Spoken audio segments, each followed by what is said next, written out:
You're quite right, Nick. I keep saying if they are shilling for votes in Western Sydney and other seats, as they seem to be doing through this inaction and others calling for ceasefire, etc. and so on, they're forgetting that there are millions of righteous Gentiles in this country who are taking notes and will make them pay at the election box. Well, 17 people were evacuated last night from a North Bondi unit block after yet another e-bike exploded.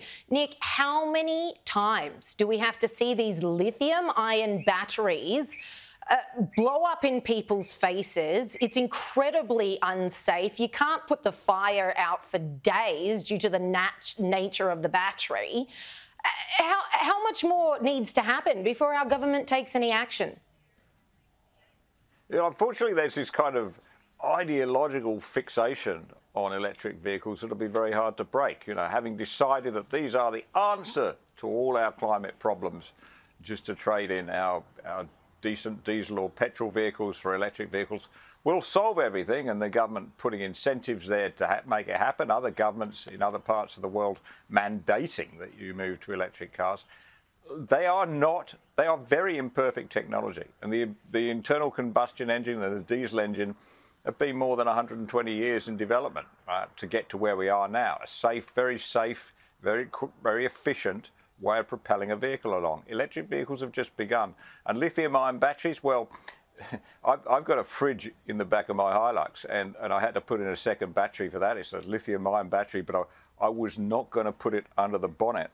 People tell me that's really dangerous. So, we have to be aware of these real dangers from lithium-ion batteries and act accordingly. And unfortunately, government policy is driving people towards this unsafe technology.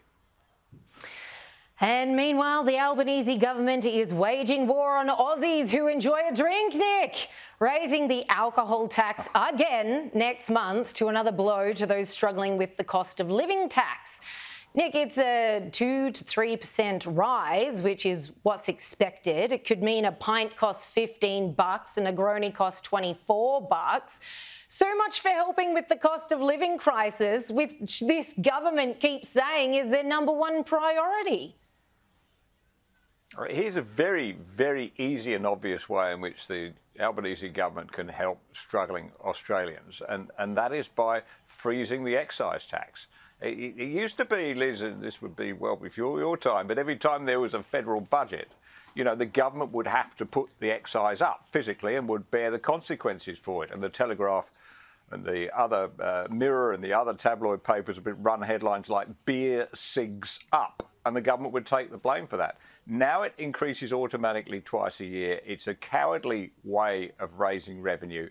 And look, there are other things pushing up the price of alcohol, don't get me wrong, but the excise tax is the one the government can do something about. And it's not just, struggling drinkers. It's the whole industry. It's the whole hospitality industry, the pubs, the clubs that are suffering because people are just going, well, it used to cost me $5 a schooner. Now I'm lucky to get out under $10.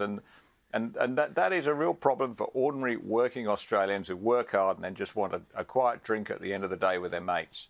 So this is something the Albanese government can do, and we would like to see them do it if they're serious about reducing inflation. Hear, hear. Nick Cater, thank you so much for your time this Friday night. Cheers.